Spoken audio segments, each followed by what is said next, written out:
Para mí fue muy importante la lectura del seminario del acto analítico, por la misma razón. Para mí el psicoanálisis es en acto o no es.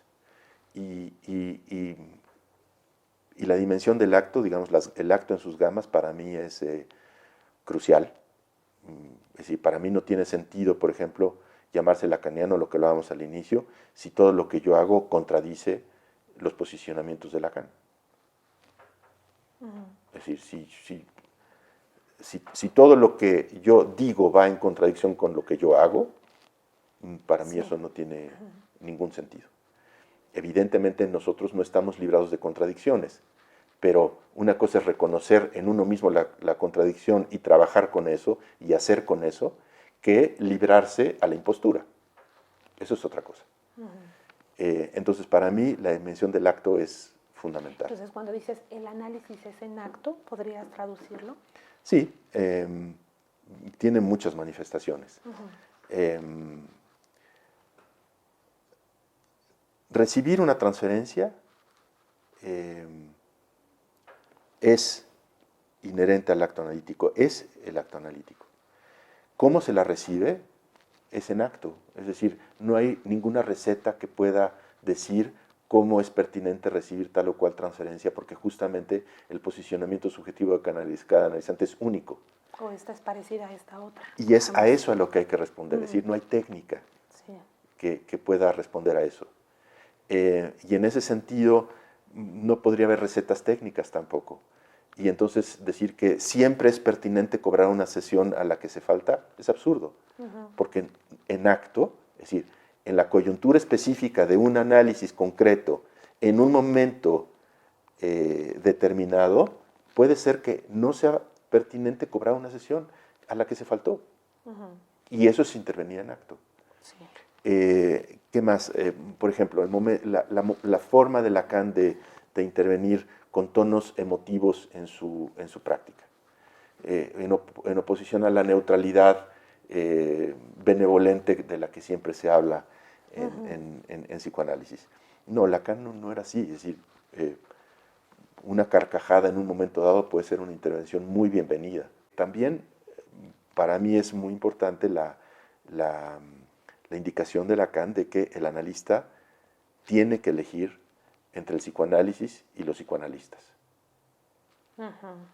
Es decir, hay muchas veces que para poder sostener una posición analítica, uno tiene que estar dispuesto a perder amistades. A vivirla solo. Y asumir un costo en acto de una cierta posición en el psicoanálisis. Sí, de ahí que se convierta en un oficio solitario, ¿no? Para muchos. Puede ser, pero no necesariamente. Es decir, puede haber otros que coincidan o que confluyan, pero, por ejemplo, cuando Lacan nunca cede ante las sesiones de tiempo variable, él está optando por el psicoanálisis y no por los psicoanalistas. Lo más fácil era regresar a las sesiones de 45 minutos. Si eso te pedían, Listo, pues, le están pidiendo. Él ya había practicado con sesiones de 45 minutos. Todo el mundo practicaba con sesiones de 45 minutos. Y él se da cuenta de que lo que está en juego es algo gigantesco, que es tratar al analizante en un registro temporal que no lo cosifique, que no lo trate como objeto. Y, en cambio, darle lugar al hecho de que la subjetivación tiene este factor temporal que no es cuantitativo, sino cualitativo, y que depende de la interacción en la transferencia. Entonces, cuando Lacan se da cuenta de esto, porque eso se lee en los textos, si uno se va a los textos, ahí está escrito, y no está dispuesto a ceder en este punto, está optando por el psicoanálisis y no por los psicoanalistas. Y eso le costó su salida de la IPA y enfrentarse con un mundo que se enfrenta con personajes realmente sorprendentes, porque lo que enfrenta Lacan es, en la investigación a la que queda sometido, es agentes de una estatura insospechada. hice el descubrimiento de que Pierre Turquet, el que encabeza la investigación que deja a Lacan fuera de la IPA, fue un miembro de la inteligencia inglesa de altísimo nivel. Y que eso se sabía en la IPA, pero era un secreto. El archivo de Pierre Turquet, el archivo de guerra de Pierre Turquet, fue desclasificado hace menos de 10 años. Y a nadie se le había ocurrido consultarlo, a mí se me ocurrió consultarlo, y me he ido de espaldas de lo que he encontrado ahí. Era alguien muy, muy, muy importante en la inteligencia de la Segunda Guerra Mundial de los Aliados. Bueno, ese es el personaje que la IPA designa para investigar a Lacan. De ese tamaño. Sí, de ahí el frente a todo y contra todos, ¿no? Creo que es el título que usa. Rudinesco. Rudinesco, ¿no? Sí, no he leído el libro, entonces no me pronuncio. Sí, Lacan, bueno, va a ser el título precisamente de la revista. Lo vamos a tomar de ahí, Lacan, frente a todo y contra todo. Así, con esa posición tan clara respecto de la práctica psicoanalítica desde Lacan, ¿cómo consideras tú que está el psicoanálisis lacaniano en México? ¿Crees que se llegó?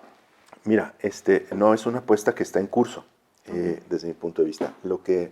Porque esto añade otra cosa, que es que llegó un momento en el que por mi paso por la Escuela Canadiense de Psicoanálisis, a mí me pareció no solamente importante, sino imprescindible plantearme una cuestión junto con otras personas, no yo solo, pero junto con otras personas, pero éramos pocos y el tema era muy difícil, que es que estábamos ante un problema que es una disciplina y una serie de prácticas que tenían características de colonización. Y eso para mí fue muy claro cuando vino Éric Laurent a México. Eso lo cuento al inicio de Lacan en México. Sí. Porque a mí me impresionó mucho. Éric Laurent era el segundo de a bordo, digamos, de Miller. Y cuando vino a México a dar un seminario, la única vez que vino, él dijo que Miller y él, esto fue en los 80, se habían propuesto conquistar todos los territorios de donde la IPA había echado a Lacan. Cuando yo escuché eso, me explotaron las orejas. Sí. y me paré a increparlo, porque para mí eso no, o sea, me parecía absolutamente escandaloso que se planteara una tarea de conquista de México. Sí. Porque efectivamente la IPA había, en la APM, Lacan era un anatema, eso era clarísimo. Pero arreglar ese tema, pues era asunto de quienes estamos aquí, en todo caso. Sí. Y él explícitamente dijo eso, y entonces yo sí me paré, tomé el micrófono frente a él, me paré del lugar donde yo estaba y sí me paré enfrente de él y le dije que me parecía que él no sabía en qué país estaba pronunciando esas palabras, y que su seminario me había parecido a veces interesante, a veces no, pero que esa palabra de conquista, él no medía lo que estaba diciendo, y que evidentemente la operación de conquista no tenía nada que ver con el psicoanálisis, y que pues yo me iba. Dejé el micrófono y me fui, porque sí me parecía verdaderamente inaceptable y escandaloso. Escandaloso. Pero además, poco a poco me fui dando cuenta de que esas prácticas estaban confirmadas con las acciones de Miller, y que eso para mí no tiene nada que ver con el psicoanálisis. Pero después me di cuenta de que probablemente yo mismo, junto con otros que estábamos más o menos advertidos de eso, estábamos, sin embargo, pensando de manera eurocentrada. Y que probablemente nuestra cabeza era una cabeza colonizada. Y que probablemente... Que ya había ocurrido. Que había ocurrido, no iba a ocurrir, pero que que además había ocurrido de una manera que era imprevisible, que es que no era por Miller, era porque nuestra condición de pueblo conquistado, de pueblo colonizado, de 300 años de colonia ha instalado una serie de pautas, de valores, de formas de funcionamiento social que se filtran por todos lados y que en ese sentido era muy fácil operar de una manera eurocentrada en el psicoanálisis porque nosotros ya éramos eurocentrados, como mexicanos y tal vez como latinoamericanos. Entonces, cuando caímos en la cuenta de eso, pensamos que era imprescindible poner en cuestión ese eurocentrismo para ver en qué puntos ese eurocentrismo, y esto es para mí muy, muy importante, estaba siendo el obstáculo para que nosotros pudiéramos generar preguntas nuevas. Sí, que emergió precisamente ahí como un descubrimiento, ¿no? Hemos sido conquistados. Pero no solo eso, sino que o sea, lo que estamos haciendo es idealizar Europa sin darnos cuenta, o al mundo anglosajón en otras vertientes digamos, de las cabezas colonizadas, y esta idealización nos está impidiendo desprendernos de eso para voltear a ver cuáles son nuestros problemas del entorno en el que estamos viviendo, porque estamos razonando como si nosotros viviéramos en París, y como si viviéramos en el barrio latino, peor tantito. Y entonces estamos planteándonos problemas que son y fueron pertinentes allá, pero que tal vez no son pertinentes acá, que son las teorías viajeras de las que habla Edward Said. Pues sí, viaja de repente una teoría fabricada en París, en el barrio latino, y se traslada a Iztapalapa. ¿Así de fácil? No, no es fácil. O sea, hay toda una problemática nueva, distinta, que hace que esa importación resulte incluso por momentos grotesca. Entonces, si uno puede empezar a zafar las ataduras que el eurocentrismo nos impone, entonces empiezan a aparecer preguntas nuevas. Entonces empiezan a aparecer cosas que pueden ser importantes, como por ejemplo, cuando un analizante llega y dice que una parte de su familia es indígena, si uno no se ha planteado ciertos problemas, puede dejar pasar eso y listo, y seguir adelante. Y entonces, ¿qué es lo que sucede? Que no se abren preguntas que pueden ser decisivas para la vida de ese analizante. ¿Indígena? ¿De qué etnia? ¿De qué parte de la república? ¿Qué lengua hablan? ¿Su madre habla esa lengua? ¿Usted habla esa lengua? ¿Cuándo se dejó de hablar? ¿Por qué se dejó de hablar? ¿A qué se refiere cuando dice indígena? Determinada palabra, claro, ¿no? Además que no está. Exactamente. Y entonces aparece de repente para un analizante la legitimación de una parte de su historia que en una versión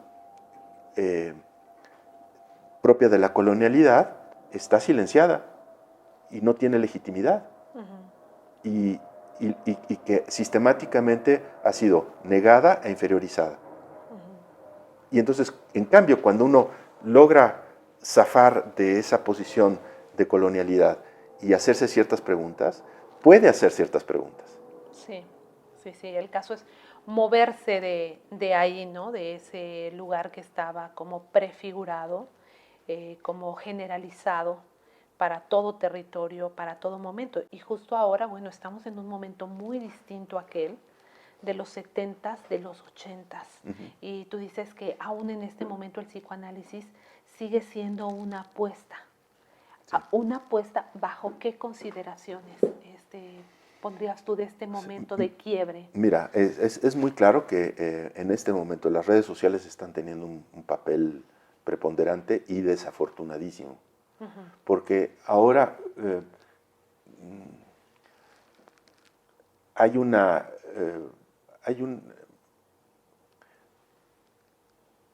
uso de las redes sociales para legitimar voces mediáticamente y generando, sí, lo que de chiste aparece por todos lados, el psicoanalista influencer. Sí. ¿No? Es decir, las redes sociales encumbran gente y son utilizadas para eso, y entonces hay también la fabricación de un mutuo reconocimiento en redes sociales del prójimo como psicoanalista. Y entonces, en suma, lo que está quedando en el olvido es que cuál es es la pregunta sobre lo que, desde mi punto de vista, problemáticamente, pero hay que llamarlo así por ahora, es la formación del analista. ¿En qué consiste la formación del analista? Excelente pregunta. ¿Cuáles son los parámetros que podemos considerar como pertinentes y legítimos y por qué respecto a la formación del analista? Y todo eso como que ya desapareció porque ahora todo el mundo es psicoanalista. Y en redes nos reconocemos como psicoanalistas, tú eres psicoanalista, yo soy psicoanalista, ellos son psicoanalistas, todos somos psicoanalistas. Y todo eso, bueno, sería muy simpático, muy chistoso, si no tuviera costos en la vida de los analizantes.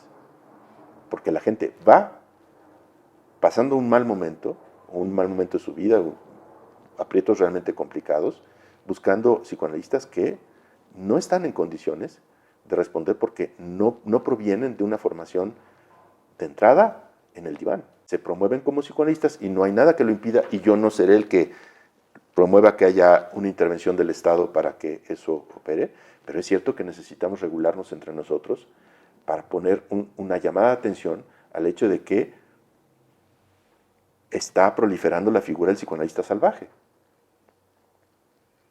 Entonces, ¿es una apuesta? Sí, porque hay mucho interés por el psicoanálisis, pero yo no creo que haya la seriedad de parte de quienes están proponiendo para sostener una práctica analítica, para preguntarse acerca de qué los legitima para estar ahí.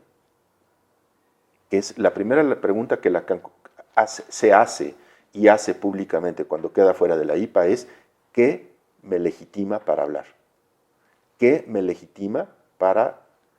Y él había hecho todo el recorrido institucional, había hecho un análisis, estoy también, si todo funciona bien, por publicar un libro sobre el análisis de Lacan y cómo desemboca, aunque la gente dice que no hay material, hay muchísimo material para hablar acerca de eso. Me estoy refiriendo específicamente a la experiencia de análisis que Lacan hizo con Lowenstein.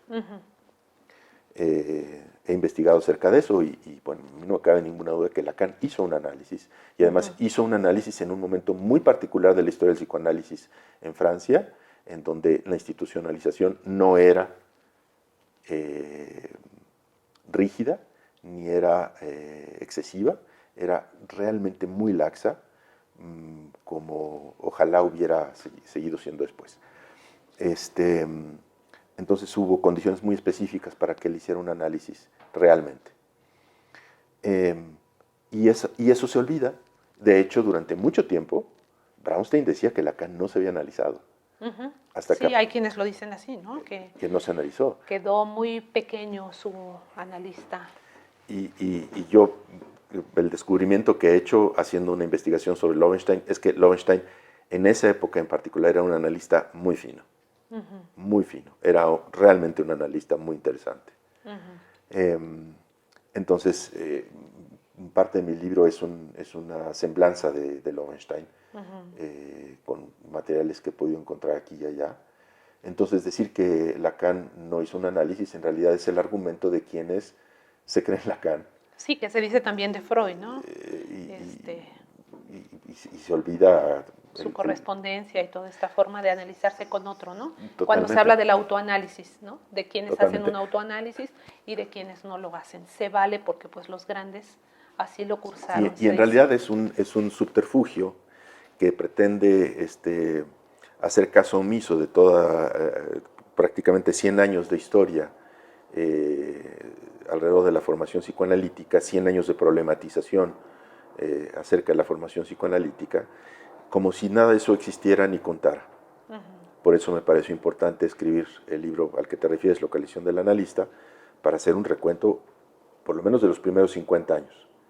Ahora estoy en los segundos 50 años. Sí, porque entonces lo primero sería precisamente Lacan en México, México en Lacan, hablando de esta enseñanza de Lacan tomada como algo en lo que se cae en cuenta. Puede ser un discurso de conquista, digamos, del que hay que moverse, ¿no? Hay que activarse y moverse de esas coordenadas que podrían estar predeterminadas. Sin dejar de preguntarse, porque desde el inicio, desde que empiezas tu formación, por lo que escuché, apuntalas ya a esta pregunta, ¿no? De Lacan también, ¿qué me autoriza a hablar? ¿Qué me autoriza a estar en este lugar del analista? Y esta pregunta como muy pertinente en este momento en el que vuelves a insistir, no se puede obviar del fin de análisis, ¿no? Sin eso no hay nada, porque es muy interesante preguntarse sobre la cuestión de la colonialidad, es muy interesante preguntarse sobre la incidencia de lo político en el psicoanálisis, es muy interesante preguntarse sobre las instituciones, todo está muy bien. Pero sin la experiencia de análisis, llevada lo suficientemente lejos, nada de eso tiene consistencia realmente. Todo eso cobra importancia y consistencia a partir de que la experiencia de análisis ha sido llevada lo suficientemente lejos. Y si eso es así, y si a alguien le interesa el psicoanálisis, no hay que estarlo persiguiendo para que lea. Uno corre para leer, tiene prisa por aprender. Madruga para leer. Madruga para leer, porque es algo que viene del deseo. Y esa es la especificidad de la comunidad analítica que Lacan creó. Una comunidad analítica en donde la gente está movida por el deseo. Sí. No por una normatividad, no por una obligatoriedad, no por requisitos, sino por el deseo. No por un semblante. Exactamente. Entonces, ¿el psicoanálisis va? El psicoanálisis está en riesgo. Es un buen momento en ese sentido, pero está en riesgo. Yo sí creo que hay demasiadas cosas que, no siempre por otro lado. Siempre ha estado así, pero sí ubicas este momento. Pero este es un momento muy importante para crucial. México, muy importante, porque hay mucho interés, mucho interés.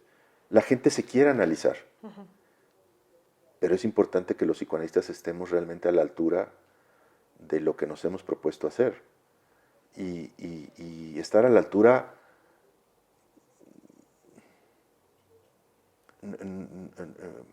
no es tener visibilidad, no es ganar espacios en las redes. Me decías que no habías encontrado mucho material audiovisual de cosas mías, efectivamente, porque no es ahí donde hemos puesto el acento. Quienes trabajamos tenemos una apuesta hecha en un trabajo que tenga más bien profundidad, que tenga calado, más que extensión mediática. Los libros son un fantástico resultado cuando aparecen de ese trabajo, y creo que los libros que hemos publicado tienen un enorme interés. Por lo menos los lectores nos dicen que son libros que cambian sus posiciones, que tocan sus vidas, y eso lo agradecemos muchísimo, porque es para eso que estamos trabajando. Pero ese es un trabajo lento. Mira, el trabajo sobre el análisis de Lacan, no te exagero, yo lo empecé hace 30 años. Y he estado recopilando material 30 años para poder abordar un tema que, coincidiremos, es muy delicado. Es un tema muy serio, es un tema que no se puede tratar a la ligera. El tema de ¿En qué consistió el análisis de Lacan? ¿En qué consistió el análisis de Lacan? Sí. Pues es un tema muy serio y que es una especie de agujero negro sobre el que se han dicho muchas tonterías y cosas falsas, además. Cosas directamente falsas. Me ha costado mucho trabajo demostrar que son falsas. Sí, como muchos de los aspectos, ¿no? De sus biografías, de Freud, de Lacan, pero sí, como dices, estos puntos son medulares, ¿no? Los puntos de los análisis de ambos, de Lacan, por supuesto. Claro, es decir, si nosotros queremos preguntarnos cuál es la legitimidad de alguien como analista, y la respuesta es el análisis, pues entonces no podemos esquivar esa pregunta con respecto, por lo menos, a Freud y Lacan. Estamos también en un momento en que para mí resulta clarísimo que es indispensable que el psicoanálisis se deje interpelar por las feministas. Porque las feministas le han hecho preguntas muy duras al psicoanálisis. Han interpelado al psicoanálisis. Muy seriamente. Y con el feminismo se corre el riesgo de lo mismo que me parece ocurre con el psicoanálisis, que haya una versión del feminismo que es un feminismo que es cómodo, porque hay un psicoanálisis que es cómodo, hay un feminismo que es cómodo, pero hay un feminismo muy incómodo que interpela cosas muy importantes. A mí me parece que es indispensable que los psicoanalistas nos dejemos interpelar por todo eso porque no ha sido leído, no ha sido tomado en cuenta, ha sido tomado en una como una especie de reflexión secundaria. No, es totalmente nodal. Es totalmente nodal. Y es muy incómodo. Es que siempre va también ahí en paralelo con el psicoanálisis, ¿no? Son dos movimientos emancipatorios Así es. que necesitan estarse pensando, que necesitan estarse replanteando y que por suerte siempre han tenido este diálogo, esta oposición, esta ida y vuelta, ¿no? En la que parece que se acercan, se confrontan, se rechazan mutuamente. Y yo creo que han sido las feministas quienes se han ocupado más de esa interlocución que los psicoanalistas. Sí. De lejos, de lejos. Y yo creo que llegó el momento de sacudirnos el polvo y ponernos a leer a gente que nos ha criticado con completa justicia, y dejar que nos incomoden todo lo que sea necesario, porque vamos a salir refrescados de esto, y no necesariamente bien librados, pero hay cosas de las que no podemos seguir manteniendo ciertas posiciones. Es decir, o sea, no, porque es un campo que se está replanteando totalmente, ¿no? O sea, que no pueda ver que el psicoanálisis es patriarcal, por lo menos en sus instituciones, no está viendo nada. O sea, si hay una institución patriarcal, es la que Freud fundó. Y justamente acabamos de hablar de cómo se relaciona Con en Ana Freud. en términos familiares y cómo Freud Sí. es... a ver, quienes escribían con Freud, se escribían con Freud llamándolo querido padre. Independientemente de si eran su familia o no, sus discípulos, sus discípulas, le escribían llamándolo querido padre. Y forma una institución patriarcal. Y esa forma patriarcal ha transminado el psicoanálisis. Pero, y esto es lo más importante, ¿hasta qué punto la teorización del psicoanálisis no es también patriarcal? Y si eso es así, entonces hay una problemática en la forma de conducir los análisis que está tocada por esa conceptualización.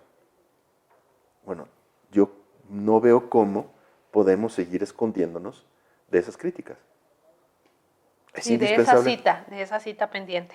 ¿Sí? Porque el feminismo ha invitado mucho al psicoanálisis a esa cita y el psicoanálisis no llega, pero va para allá. En esta apuesta parece que no puede evitar ese... Ya no hay manera, desde mi punto de vista, de esquivarlo, pero, insisto, no se trata de tomar al movimiento feminista y subirse a la evidente, ahora ya muy clara y evidente, boga del feminismo, en su vertiente cómoda para el psicoanálisis, sino en la vertiente incómoda, en la que nos hace las preguntas difíciles. Tú hablabas de Lacan en México como digamos, el inicio del recorrido. En realidad, para mí el inicio del recorrido es el sueño y la dirección a Irma, porque ahí me ocupo de los límites del análisis que pudo haber hecho Freud. Porque el punto del sueño y la dirección a Irma es que llega Freud a un límite en el que ya no puede avanzar. No puede, porque es un sueño de incesto. Bueno, el tema del incesto, Al que Freud no pudo entrar. Y eso lo deja colocado en una posición que afectó a todo el movimiento psicoanalítico, porque Freud queda colocado como el padre de la horda. Cuando la gente habla de Freud como el padre del psicoanálisis, no se dan cuenta de lo que están diciendo. Porque tienen razón. Bueno, ahí está la condena endogámica, ¿no? Claro, tienen razón, pero es el padre de la horda.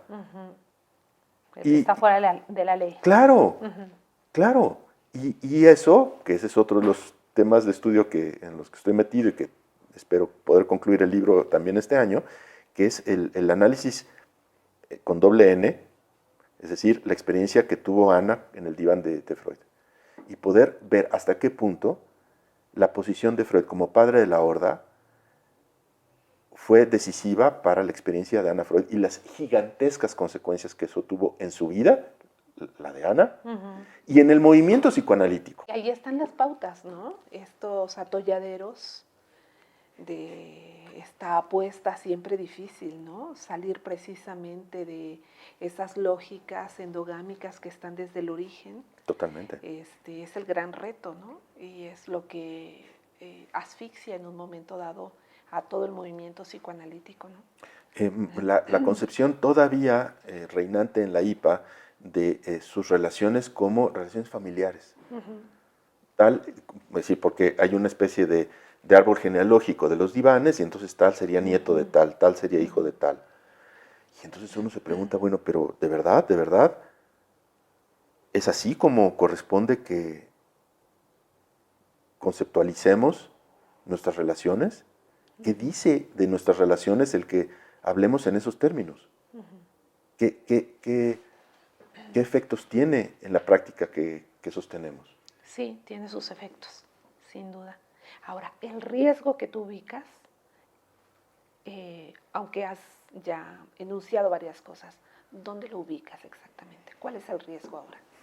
El nombre es clarísimo, es psicoanálisis salvaje. O sea, el principal riesgo es aquellos que se promueven como psicoanalistas sin dar cuenta de dónde vienen. Y el pase es eso, es dar cuenta de dónde se viene en tanto analista, de cuál es el punto de legitimidad de alguien en tanto analista. Sí. Dar cuenta de eso me parece fundamental. Por eso hay que ir a buscar el análisis de Lacan. Desde mi punto de vista. Sí. Y por eso el pase para mí sigue siendo completamente irrenunciable, no como obligación, pero sí como una posibilidad.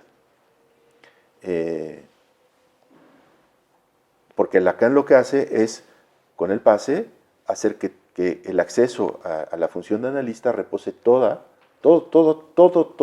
esté centrado en la experiencia de análisis del futuro analista. Mientras que todas las demás opciones para localizar a un analista, para decir, aquí hay un analista, todas reposan sobre una acumulación de conocimientos, una acumulación de técnica, una acumulación de experiencia, es decir, acumulación.